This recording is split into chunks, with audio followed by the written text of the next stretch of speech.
एक छोटा सा चुटकुला कल ही मैंने पढ़ा, बहुत अच्छा लगा। आप सब शेयर करता हूं। एक चौराहे पर एक कार रुकी। एक भिखारी आया, उसने खिड़की खटखटाई। उसके पसीना पसीना हो रहा था। मई के एंड की तीव्र गर्मी, भयंकर सूरज तप रहा था। उसने कहा कि मालिक कुछ दीजिए, बहुत परेशान हूं, भयंकर गर्मी है। कार में भीतर बैठे आदमी ने उससे पूछा, ये बताओ इस शहर में तुम्हारी कोई जमीन जायदाद है, मकान है? उसने कहा कैसी बात कर रहे हैं, हमारे पास जमीन जायदाद मकान, हम तो बेघर बार हैं। उस कार के भीतर बैठे आदमी ने पूछा, तुम्हारा कोई परिवार है, रिश्तेदार है यहाँ? उसने कहा जी नहीं, मैं तो अनाथ हूं, मेरा कोई है ही नहीं, ना मैं किसी का हूं। कार चलाने वाले आदमी ने कहा, भाई हमारी तो मजबूरी है, हमारा घर परिवार है, जमीन जायदाद है, बच्चे स्कूल जाते हैं और बहुत कुछ, इसलिए इस शहर में रहते हैं। तुमको जब भीख मांगनी है तो तुम यहां सागर में क्यों मांग रहे हैं? शिमला में जाके क्यों नहीं मांगते?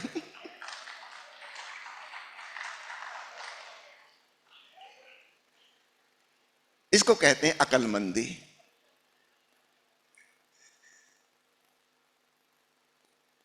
पहले मैंने आपसे कहा था बुद्धिमानी नंबर 2 पर है।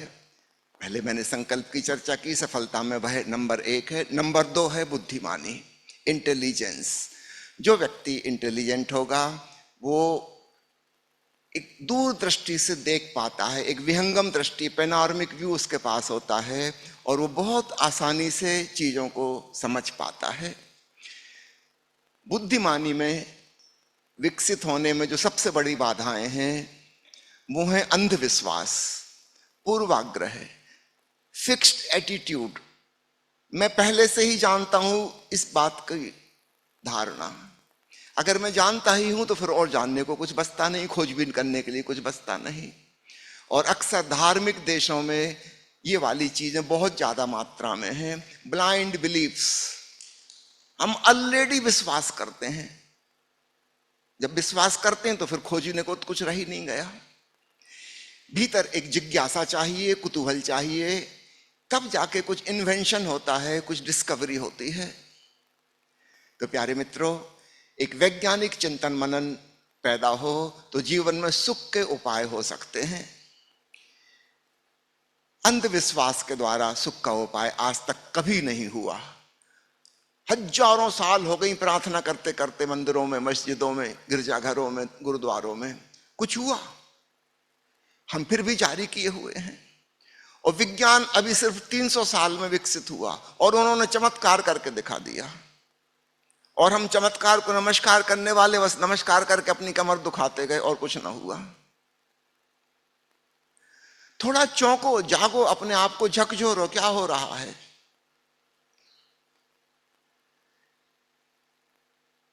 साइंटिफिक थिंकिंग पैदा हो, अर्थात कार्य कारण सिद्धांत को समझो, प्रकृति के नियमों का अवलोकन करो, तब हम पदार्थ के सत्य को जानते हैं और उसे जानकर हम जीवन में बहुत सुविधा और संपत्ति और शक्ति पैदा कर सकते हैं। पश्चिम के मुल्कों ने वैसा किया और उसका सुखद परिणाम आप देख सकते हैं। पूरब के मुल्क अंधविश्वासों में जिए, मान्यताओं में जिए, पूर्वाग्रह वाली धारणाओं में जिए और सब भांति पिछड़ गए। 2000 साल तक गुलाम रहे, सब प्रकार से दीन दरिद्र पिछड़े हुए, किसी भी क्षेत्र में हम आगे ना निकल पाए। यद्यपि गणित की आरंभिक खोज इसी देश में हुई थी, शून्य का आविष्कार इसी देश में हुआ था, पहिए का आविष्कार इसी देश में हुआ था, विज्ञान की विभिन्न शाखाओं की शुरुआती खोजें, ग्रह नक्षत्रों की खोज इसी देश में हुई थी। जमीन गोल है, पश्चिम को तो बहुत बाद में पता चला। हमारे यहां तो ज्योग्राफी का नाम ही भूगोल है, पता नहीं कितने हजारों साल से ये नाम है। किन लोगों ने पता लगाया था कि जमीन गोल है, हमें उनके नाम भी नहीं पता। तो विज्ञान की आरंभिक शुरुआती खोजें इस देश में हुई थी, लेकिन हमारे अंधविश्वास पूर्ण भीड़ की वजह से वो सब दब गया, ढक गया, नष्ट हो गया। हम आगे ना बढ़ सके। अब हमें एक सबक सीखना होगा। अगर जीवन में सुख सुविधा चाहिए तो साइंस और टेक्नोलॉजी का हमें उपयोग सीखना होगा। हमारे मन में कहीं ना कहीं टेक्नोलॉजी का विरोध है। मुझे याद आता है बचपन में हम सुनते थे कि रेडियो मत सुनो बिगड़ जाओगे। फिर वो रेडियो चला गया, टीवी आ गया, फिर पुरानी पीढ़ी वाले नई पीढ़ी से कहने लगे टीवी मत देखो बिगड़ जाओगे। अब वही लोग बूढ़े हो गए जो पहले उस समय टीवी देख रहे थे, अब वो अपने बच्चों से, नाती पोतों से कह रहे हैं कि मोबाइल रखो, बंद करो इंटरनेट, लैपटॉप, बिगड़ जाओगे। कहीं ना कहीं से हम हर नई चीज के विरोधी हैं। और जबकि जो चीज आ गई हम भली भांति जानते हैं वो पीछे नहीं लौटेगी, उसके आगे ही जाएगी। उससे और ज्यादा डेवलप्ड, और ज्यादा विकसित चीजें आएंगी, हम पीछे नहीं लौटेंगे। लेकिन हम महात्मा गांधी को महात्मा कहते हैं और आदर्श पुरुष मानते हैं। वो कहते थे कि कपड़े की फैक्ट्री लगाने की जरूरत नहीं, सब लोग चरखा चलाओ, अपना अपना सूत काट लो, अपनी चादर बुन लो, फैक्ट्री की क्या जरूरत। Anti technology attitude, anti scientific attitude. Mahatma Gandhi कहते थे चौथी क्लास तक, उस समय प्राइमरी स्कूल में 4 क्लास होती थी, सिर्फ उतनी पढ़ाई जरूरी है बस। खुद इंग्लैंड से पढ़ के आए थे। आश्चर्य की बात है, हम ऐसे लोगों को सम्मान देते हैं जो चरखा पे रोक दे रहे हैं कि बस वहां तक जितनी टेक्निक विकसित हो गई थी, तकली और चरखा, इसके आगे नहीं बढ़ना है। देश को जरूरत है कपड़े की फैक्ट्री लगाने की, चरखा चलाने से क्या होगा। ये पीछे की बातें करते हैं। ये तो आदिवासी युग में ले जाएंगे धीरे धीरे, उनकी बात मान के चलो तो। पूरी दुनिया आगे बढ़ रही है, प्रोग्रेस कर रही है, और हम हमेशा रिग्रेस करने की सोचते हैं कि राम राज्य कैसे वापस आ जाए। ये आगे की सोचना है कि पीछे जाना है। हमें अपनी बेसिक फिलॉसफी जो हमारे मन में बैठ गई है उसको पलटने की जरूरत है। तो वैज्ञानिक सोच विचार, जिंदगी कार्य कारण से चलती है, चमत्कार जैसी कोई चीज नहीं होती, सब बकवास, शुद्ध बकवास। चमत्कार का मतलब है कि बिना कारण के कार्य हो रहा है। चमत्कार की परिभाषा क्या है? The effect is produced without cause, this is miracle. मैं चुनौती देता हूं, ऐसी कोई चीज आज तक न हुई है, न हो सकती है, न कभी होगी। जो भी ऐसा दावा कर रहा है वो झूठ बोल रहा है। सावधान, वो धोखेबाज है। चमत्कार होता ही नहीं, वो कोई मैजिक ट्रिक अपना रहा है। मंच का जादूगर ज्यादा ईमानदार है, कम से कम वो कह देता है कि ट्रिक है। हमारे साधु महात्मा ईमानदार नहीं है, वो कहते हैं कि ईश्वर का आशीष, भगवान का आशीर्वाद उन्हें मिला हुआ है। हम हजारों साल से भाग्यवाद को, ईश्वर को मानते रहे हैं, किस्मत को मानते रहे हैं, ग्रह नक्षत्रों को मानते रहे हैं, पूजा पाठ को मानते रहे हैं, प्रार्थनाओं पर भरोसा करते रहे हैं। आज तक कुछ हुआ क्या? किसी प्रार्थना का उत्तर आया क्या आकाश से? फिर भी हम जारी रखे हुए हैं, और हमारे देखते देखते 300 सालों में पश्चिम ने सब कुछ उलट पुलट के रख दिया। फिर भी हम नहीं चौंकते कि हमसे कोई भूल हो रही है। हमारा दुख, हमारी गरीबी, हमारी परिस्थितियां जो खराब हैं, उसकी वजह भाग्य और किस्मत नहीं, ग्रह नक्षत्र भी नहीं। ज्योतिषियों के पास मत जाओ पूछने।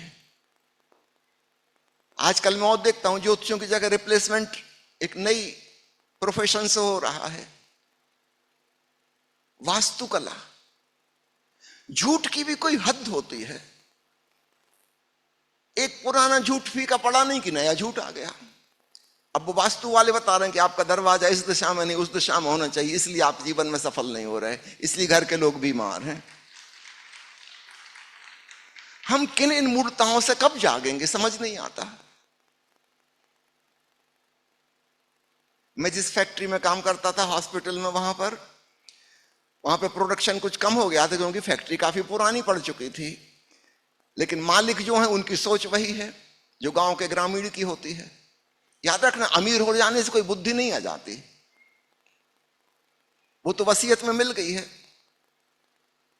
अमीरी और जायदाद। उन सज्जन ने ज्योतिषियों को बुलाया, वास्तुशास्त्रियों को बुलाया। एक वास्तुशास्त्री को उन्होंने मैनेजर के पद पे नियुक्त किया और उसने इतनी तोड़ फोड़ करवा दी सब जगह। ये दरवाजा वहां होना चाहिए, खिड़की वहां होना चाहिए, यहां बाथरूम नहीं हो सकता, यहां होने। कोई 5-7 करोड़ रुपए, आज से 25 साल पहले की बता रहा हूं, 7 करोड़ रुपए उसने खर्च करवा दिए। इतना घाटा तो फैक्ट्री में हो नहीं रहा था जितना उसने करवा दिया।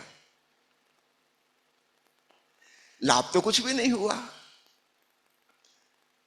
झक मार के बाद में इंजीनियर्स की बात सुनी गई और वो जो रिकमेंड कर रहे थे कि कौन कौन सी मशीनरी में क्या क्या चेंज होना है, नई टेक्नोलॉजी आ रही है, पुरानी को हटाना होगा, नई लगानी होगी, तब जाके फैक्ट्री फिर फायदे में चलनी शुरू हुई। कैसी कैसी सोच है। और एक दो आदमियों की नहीं, सबकी ऐसे ही है। मैं अस्पताल में कई बार इतनी मुश्किल में फंसता था क्योंकि वहां अधिकांश छत्तीसगढ़ के लोग रहते थे और वो मानते हैं कि बीमारी किसी के द्वारा किया गया जादू टोना है, किसी दुश्मन ने कुछ जादू करवा दिया, तंत्र विद्या करा दी। तो वो तांत्रिक के पास जाते हैं झाड़ फूक कराने।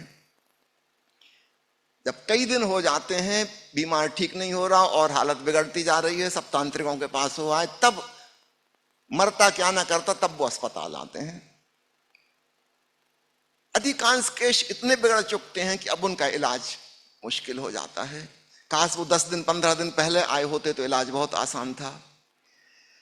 15 दिन के बाद इलाज करना भी मुश्किल हो जाता है। लेकिन मैंने कितनी ही समझाने की कोशिश की लोगों को, वो मेरे प्रति आक्रोश से भर जाते हैं, लेकिन उनकी वो मेंटालिटी नहीं छूटती। वो मानते यही है कि बीमारी आई है, अच्छा वो फलाने से शत्रुता हो गई थी, उसने करवा दिया। और शत्रु कोई दूर के थोड़ी होते हैं। एक महिला बीमार है, वो कहेगी जेठानी ने करवाया है, सास ने करवाया है। सास को कुछ हो जाएगा, वो कहेगी बहू ने करवा दिया, पड़ोसी ने करवा दिया। दुश्मन कोई दूर थोड़ी है, आसपास जो रहते हैं वही तो दुश्मन है। जादू टोना करते रहो। हमारा मन अंधविश्वास पूर्ण मन है और इसके चलते बाहर के जीवन में हम सुख का इंतजाम नहीं कर पाते, पिछड़ जाते हैं। हम जाते हैं बाबा जी का आशीर्वाद लेने, हम जाते हैं किसी साधु से भभूत लेने, प्रसाद लेने। जब आप बीमार हो तो कृपा करके अस्पताल जाओ, साधु के पास जाने की जरूरत नहीं है।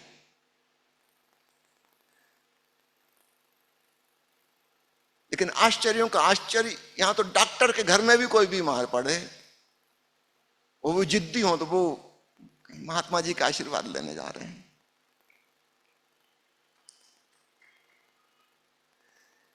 हम पढ़ लिख तो गए हैं लेकिन हमारे भीतर बुद्धि नहीं आई है। डिग्री हासिल कर ली है लेकिन इंटेलिजेंस, वो जो साइंटिफिक एटीट्यूड पैदा होना चाहिए, वो पैदा नहीं हुआ है। और इसलिए दुख के कारण जो हम समझते हैं वो दुख के कारण ही नहीं है और इसलिए हम सुखी नहीं हो पाते। तो प्यारे मित्रों, पहली बात मैंने कही थी, संकल्प, विल पावर बहुत महत्वपूर्ण है। दूसरी बात मैं कह रहा हूं, समझदारी, एक कॉमन सेंस। पता नहीं इसका नाम कॉमन सेंस क्यों रखा, it is very rare, it is not common. ये कॉमन सेंस हमें डेवलप करना होगा। चीजें जैसी हैं वैसी देखो, उसके भीतर कार्य कारण क्या है उसको समझो और तब तुम पाओगे समस्या का हल बड़ी आसानी से हो जाता है। चलिए शांति का नेक्स्ट बिंदु मां प्रिया जी से सुनते हैं। शांति अगर हमें खोजना है तो अपने हृदय के तल पर अब हम आते हैं कि अशांति के क्या कारण है। तो हृदय के तल पर हमें सद्भावनाओं का अपने विकास करना होगा। हम दोनों प्रकार की संभावना लेकर पैदा होते हैं। गीता में भगवान कृष्ण कहते हैं ना, हमारे पास आसुरी संपदा और दैवी संपदा दोनों हम लेकर पैदा होते हैं। हम जहाँ जिसका विकास करते हैं वही विकसित होती है। हम दिव्यता के शिखर को भी छू सकते हैं, हम आसुरी शक्ति के शिखर को भी छू सकते हैं। तो यह हमारे हाथ में है, हम कहाँ किस संपदा का विकास कर रहे हैं। तो हमारे पास, अगर हम प्रतियोगिता में जीते हैं तो एक प्रतियोगी व्यक्ति, अगर कोई हमारा प्रतियोगी है तो उससे मित्रता कैसे हो सकती है, उसके प्रति प्रेम कैसे हो सकता, दिखावा मात्र हो सकता है। प्रतियोगी से प्रेम कैसे हो सकता, और फिर जहाँ प्रेम नहीं है, प्रतियोगिता है, वहाँ शांति कैसे हो सकती है। हम महत्वाकांक्षा में जीते हैं। महत्वाकांक्षा में जिएंगे तो हर एक व्यक्ति के आगे हमें निकलना है। तो कैसे मित्रता हो सकती है, और मित्रता नहीं है तो शांति कैसे हो सकती है। हमेशा ही अशांति रहेगी। जितनी जीवन में शत्रुता का भाव है उतनी ही अशांति रहेगी, और जितने मैत्री का भाव है उतनी ही शांति आएगी। तो कैसे हमारे भीतर ये सद्भावनाओं का विकास हो। एक बार एक युवक फकीर से पूछने गया कि मैं परमात्मा को पाना चाहता हूँ, शांति को उपलब्ध होना चाहता हूँ, आप मुझे रास्ता दिखाएं, क्योंकि मैं बहुत बहुत प्रयास कर चुका हूँ, अब हार गया हूँ, आपके पास अंतिम बार आया हूँ, आपके चरणों में कुछ कृपा करें। तो उस फकीर ने पूछा कि क्या तुमने कभी किसी से प्रेम किया है। तो उस युवक ने कहा, नहीं, मैंने कभी किसी से प्रेम नहीं किया। फकीर ने दोबारा पूछा, उसकी आंखों में आंखें डालकर, ठीक से याद करो, क्या तुमने कभी किसी से प्रेम किया। उसने बोला, मेरे को इसके लिए समय ही नहीं मिला, मैं हमेशा परमात्मा की खोज के रास्ते ही अपनाता रहा, इन तुच्छ बातों के लिए मेरे पास समय कहाँ। फकीर ने तीसरे बार भी पूछा, तुमने अपनी माँ, तुमने अपनी बहन, तुमने अपने बेटे बेटी, किसी को, मित्र को, किसी को प्रेम नहीं किया। उसने कहा, मैंने कहा ना कि मेरे पास तो समय ही नहीं रहा इन बातों के लिए, मुझे तो परमात्मा पाना है, इन सब तुच्छ बातों के लिए मैंने समय छोड़ा ही नहीं अपने लिए। तो फकीर के आंखों में आंसू आ गए और उसने कहा कि काश मैं तुम्हारी मदद कर सकता, लेकिन मैं कर नहीं सकता। तुमने कभी किसी से प्रेम किया होता तो उसी प्रेम को मैं निखारना सिखाता, उसी प्रेम का शुद्धिकरण सिखाता, और वही प्रेम शुद्ध होते होते शांति तक, परमात्मा तक, निर्वाण तक तुम्हें ले जाता। तो तुम्हारे लिए मेरे पास कोई रास्ता नहीं बचा, कुछ मैं तुम्हारी मदद नहीं कर सकता हूँ। हमारे भीतर प्रेम लेकर सभी पैदा हुए हैं। प्रीति नाम का एक तत्व हमारे भीतर है जो कि सब लेकर पैदा हुए हैं, उसी के कारण हम इस संसार में आए हैं। उसका शुद्धिकरण, वह प्रीति अपने छोटों से जब लगती है उसका नाम स्नेह है, ओशो कहते हैं। जब वह प्रीति अपने से बराबर वालों से लगती है उसका नाम मित्रता है, प्रेम है। और जब वह अपने से बड़ों से लगती है, अपने माता पिता से, अपने गुरु से लगती है, उसका नाम श्रद्धा है। और जब वह परमात्मा से लगती है, सर्व से लगती है, अस्तित्व से लग जाती है, अनकंडीशनल लव, बस प्रेम ही रह जाता है सर्व के प्रति। सामने जो भी आए, एक दीपक की लौ की तरह, एक फूल की खुशबू की तरह सामने से जो भी गुजरे वह खुशबू से भर जाएगा, प्रकाशित हो जाएगा। ऐसा प्रेम सर्व के प्रति हो जाता है। ऐसी भक्ति जब जागती है तो जीवन में शांति उतरती है। फिर हमारे लिए सब, कोई दूसरा ही नहीं रह जाता। जब तक दो हैं, the other is hello, Sartre का वचन है, जो दूसरा बचा ही नहीं। अब मेरा ही विस्तार या परमात्मा ही है, उसी का विस्तार मैं हूं, उसी का विस्तार सब है, बस एक ही है, तू ही तू है या मैं ही मैं हूं, मेरा ही विस्तार है। तो दूसरा जब बचा नहीं तो अशांति कैसी, शत्रुता ही नहीं है, प्रेम ही प्रेम है। सच पूछो तो असली प्रेम तभी फलित होता है जब इस अवस्था में हम आ जाएं कि हमारे लिए दूसरा मिट जाए, द्वैत मिट जाए। ऐसी अवस्था आ सकती है। ऐसे रास्ते सद्गुरु ओशो ने हमें दिए हैं। बहुत सारी विधियां दी हैं, बहुत सारी मेथड्स हैं जिनको अपनाकर हम यहाँ तक विकसित हो सकते हैं, अपनी दिव्यता को उपलब्ध हो सकते हैं। आइए इस गीत को हम चाहेंगे कि आप भी गुनगुनाइए। घर को मंदिर बना लीजिए, घर को मंदिर बना लीजिए, दिल का दीपक जला लीजिए, दिल का दीपक। दो घड़ी ध्यान में बैठ कर, दो घड़ी ध्यान में बैठ कर, दो घड़ी ध्यान में बैठ कर, मन के बादल हटा लीजिए, मन के बादल हटा लीजिए। जो भी दुश्मन लगे प्रेम से, जो भी दुश्मन लगे प्रेम से, जो भी दुश्मन लगे प्रेम से, दोस्त उसको बना लीजिए, दोस्त उसको बना लीजिए। कर्म को पूजा कर्म स्थली को, कर्म हो पूजा कर्म स्थली को, कर्म को पूजा कर्म स्थली को,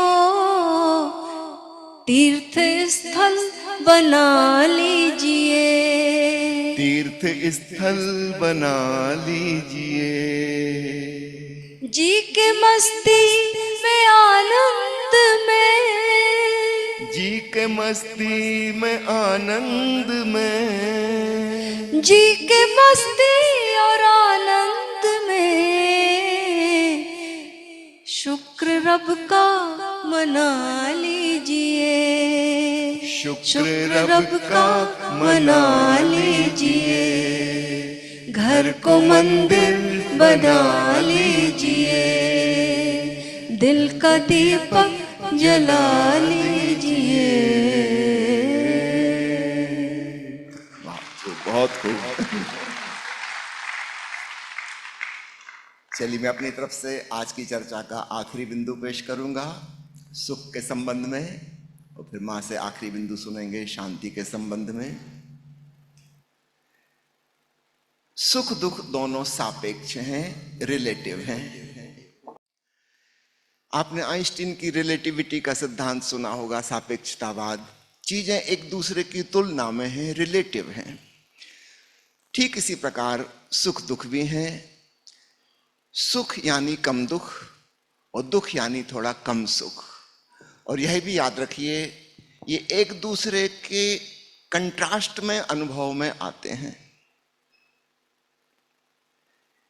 यदि एक चीज इसमें से खत्म हो जाएगी तो दूसरी भी खत्म हो जाएगी, उसका अनुभव फिर नहीं हो पाएगा। कल पत्रकारों के सम्मेलन में मैं एक मुल्ला नसरुद्दीन की कहानी सुना रहा था कि वो बाजार से गुजर रहा था लंगड़ाते हुए, बड़ी तकलीफ थी, पैरों में चलते नहीं बन रहा था। किसी सज्जन ने पूछा कि भाई साहब क्या हुआ? उसने कहा कि ये जूते बहुत तंग हैं। उस अजनबी आदमी ने नीचे देखा, वास्तव में जूते काफी छोटी साइज के थे। उसने कहा कि श्रीमान जी आपने तंग जूते क्यों पहने हैं? नसरुद्दीन का देखो, मेरी माँ को कैंसर की बीमारी हो गई है जिनका कोई इलाज नहीं हो पा रहा है। मेरी पत्नी पड़ोसी के संग भाग गई है। लड़का बिल्कुल अवज्ञाकारी है, मेरी बात सुनता नहीं है। और लड़की तो तुम जानते ही हो आज के ज़माने की कैसी होती हैं, उसको कंट्रोल में रखना बहुत मुश्किल है। मेरे भाई और मेरा जो व्यवसाय था उसमें लड़ाई झगड़ा शुरू हो गया है, केस मुकदमे चल रहे हैं, बहुत मुसीबतों में हूँ। उस अजनबी ने आदमी ने पूछा, मैंने पूछा है कि तंग जूता क्यों पहने हो? आप ये लंबी दुखों की लिस्ट क्यों बता रहे हो? नसरुद्दीन का पूरी बात सुनो तो सही। दिन रात चिंता और दुख में रहते हैं, लेकिन शाम को जब घर जाके जूता उतारता हूं तो बड़ी राहत मिलती है। What A relief. मेरी जिंदगी में बस एक ही सुख है, उसी का इंतजार करता रहता हूं दिन भर कि अब वो समय आने वाला है, बस आने वाला है जब जूता उतार दूंगा, मजा आ जाएगा। हम जिसे सुख कहते हैं वो एक छोटी सी रिलीफ, जैसे आपको नाक में इरिटेशन हो रहा, लग रहा है कि छींक आने वाली है और आ गई आ गई तो छुटकारा हुआ। ये रिलीफ, इसको हम सुख समझते हैं, लेकिन इसके पीछे दुख जरूरी है। तभी ये घटित होगी, नहीं तो नहीं होगी। तो सुख और दुख दोनों सापेक्ष हैं, इसकी कोई एब्सोल्यूट वैल्यू नहीं है, एक रिलेटिव फैक्ट है। एक छोटी सी घटना से आप समझिए, एक अनुमान लगाइए। एक कॉलोनी में 3 बंगले बने हुए हैं। एक से बंगले एक सी कीमत के, उनके भीतर फर्नीचर एक सा है, सुख सुविधाएं एक सी हैं, कार एक सी है, सब कुछ एक सा है। 3 आदमी जो रहते हैं उनका बैंक बैलेंस तीनों का बराबर है। लेकिन इन तीनों लोगों की मानसिक दशा भिन्न भिन्न है। इसमें एक आदमी है जिसने अपनी मेहनत से इतना धन कमाया है, बचपन बड़ी गरीबी में गुजरा, बहुत मुश्किल पढ़ाई लिखाई की, अपनी मेहनत से आज वो इस स्थिति में पहुंचा है कि इतना बड़ा बंगला, इतनी बड़ी कार, इतना बैंक बैलेंस उसके पास है। इसकी उमंग का, उत्साह का ठिकाना नहीं, बड़ा आशावादी है, हमेशा प्रसन्न रहता है, बड़ी सफलता उसने हासिल की है। दूसरे नंबर का जो बंगला है उसमें एक आदमी रहता है जिसको माता पिता से वसीयत में यह बंगला, ये कार, ये बड़ा बैंक बैलेंस इतना मिला ही हुआ था, कोई परिवर्तन उसकी जिंदगी में नहीं हुआ है। बचपन से जैसी सुख सुविधा का भोग उसने किया है, आज भी उसी स्थिति में है, न कम हुआ न ज्यादा हुआ। ये आदमी उदास रहता है, इसकी डिप्रेसिव टेंडेंसी है, इसके जीवन में कोई खुशहाली नहीं है, कोई उमंग नहीं है, कोई उत्साह नहीं है। और तीसरा व्यक्ति है जो पहले बहुत अमीर था, धीरे धीरे उसका व्यवसाय चौपट हो गया और आज इस स्थिति में आ गया। इसके पहले कि उसकी स्थिति का बयान करूं, एक और कहानी सुना दूं। 2 लड़कियों की शादी हुई थी, साल भर बाद दोनों अपने मायके वापस आई, तो एक दूसरे से पूछने लगी तुम्हारी ससुराल में क्या होता है, कैसा होता है। उसने अपने बताया, फिर उसने पूछा कि तुम बताओ बहन, तुम्हारे पति क्या हैं, क्या करते हैं। और उसने बताया कि मेरे पति को मैं 1 साल के अंदर करोड़पति बना दिया मैंने। उसकी सहेली बहुत हैरान हुई, वो भली भांति जानती थी कि बहुत ही खर्चीली, फिजूल खर्ची वाली है, हमेशा शॉपिंग का भूत सवार रहता है। वो ये कह रही मैंने अपने पति को साल भर में करोड़पति बना दिया। उनका मुझे भरोसा नहीं आता, थोड़ा विस्तार से बताओ, डिटेल्स।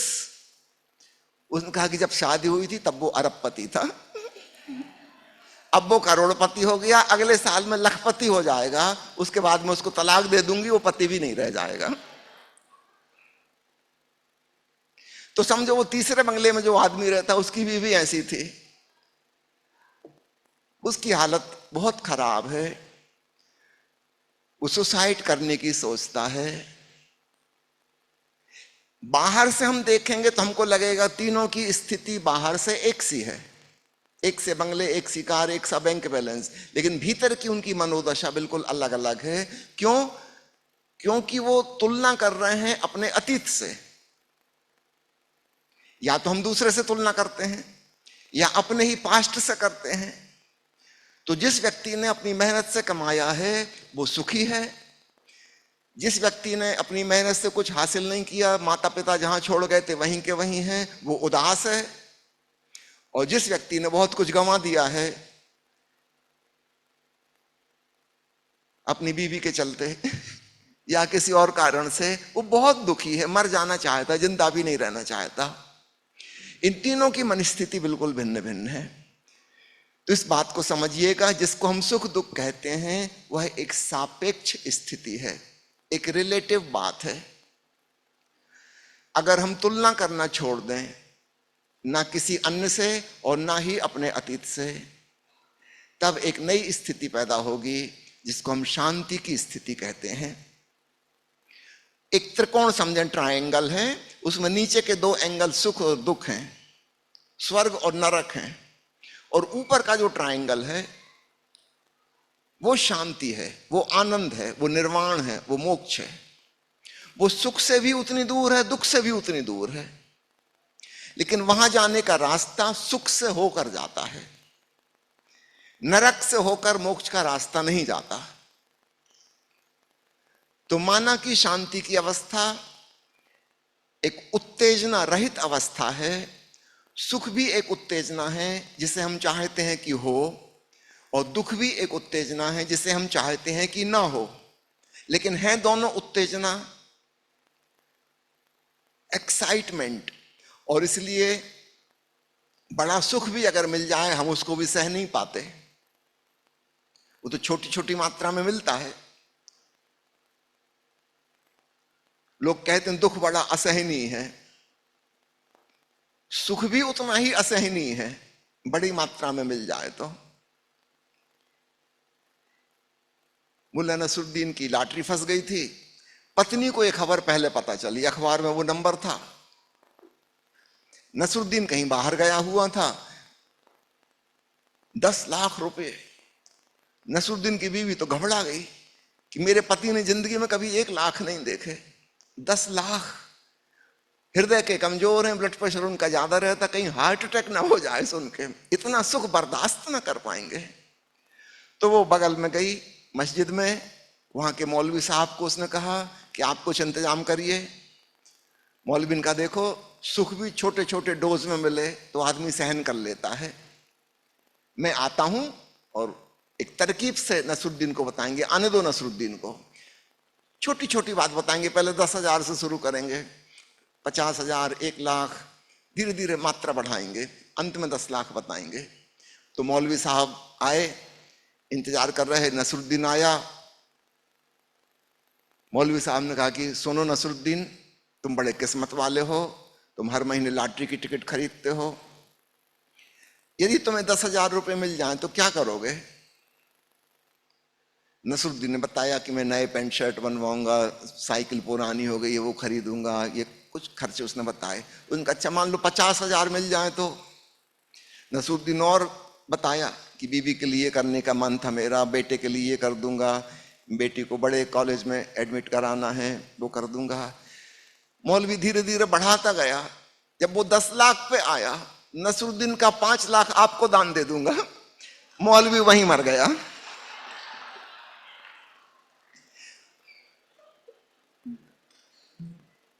नसरुद्दीन तो टिकट खरीदता था तो कभी मन में था कि कभी कुछ मिलेगा, ये मौलवी ने तो बेचारे ने टिकट भी नहीं खरीदी थी, अचानक 5 लाख। याद रखना सुख भी एक उत्तेजना है, एक्साइटमेंट है, और उसको बर्दाश्त करना भी मुश्किल है। वो तो अच्छा है, वो मिलता नहीं है, उसको बर्दाश्त करना भी मुश्किल है। तो प्यारे मित्रों, सुख और दुख दोनों उत्तेजनाएं हैं। शांति एक अलग ही बात है, अनउत्तेजित चेतना, अनएक्साइटेड कॉन्शियसनेस। उस अवस्था को हम कैसे पाएं? मां प्रिया जी इस संबंध में आखिरी बात आपसे कहेंगी। इस संदर्भ में मुझे मुल्ला नसरुद्दीन की बात चल रही थी तो एक घटना याद आ गई कि मुल्ला नसरुद्दीन जो है वो एक पार्टी में गए और वहाँ पर काफ़ी सर्दी का देश था, वो बर्फ़ पड़ रही थी, और लेकिन जिस हॉल में उन्हें जाना था वहाँ पर गर्मी थी, सेंट्रली हीटेड होता लेकिन वहाँ वो बहुत गर्म रखते थे। तो उसे वो जैकेट बाहर छोड़कर अंदर जाने का उसने तय किया। तो अपनी जैकेट बाहर लॉबी पर बाहर रखा उसने। कई लोग आ रहे थे, सब अपनी अपनी जैकेट बाहर रख के और फिर अंदर जाते थे। और जब वो पार्टी से बाहर लौटा तो देखा उसकी जैकेट गायब है। तो देखा कहाँ गई मेरी जैकेट, तो देखा एक आदमी उसकी जैकेट पहनकर जा रहा था। उसने आवाज दी, ए गलत आदमी। वो आदमी पीछे मुड़कर देखा, आपने क्या कहा? मैंने बोला तुम्हारा गलत आदमी। क्यों गलत आदमी कहा? तुमने मेरा गलत कोट पहन लिया, तुमने मेरा कोट पहन लिया, तुम गलत कोट पहने हो।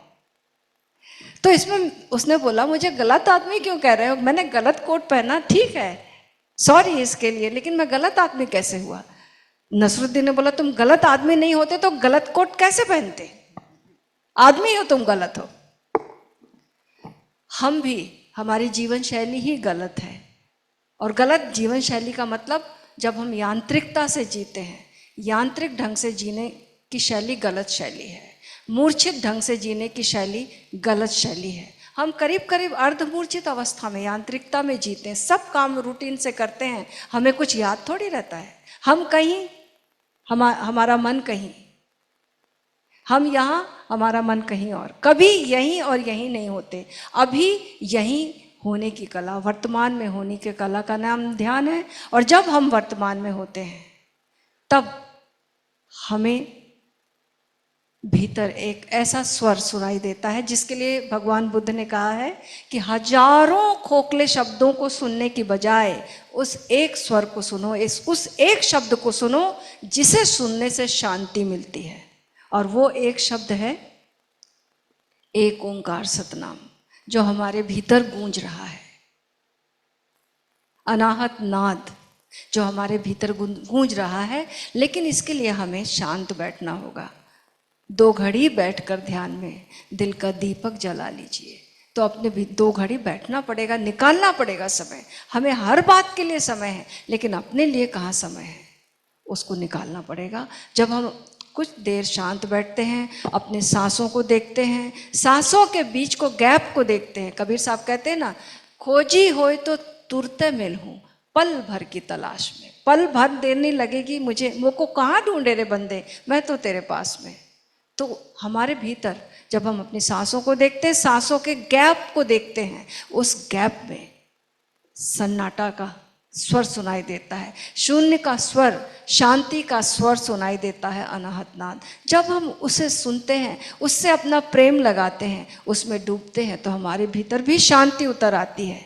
और फिर हम बाहर हम प्रेमपूर्ण हो जाते हैं। और जब हम प्रेमपूर्ण होते हैं तो सारा धीरे धीरे ये शांति चारों ओर फैलने लगती है।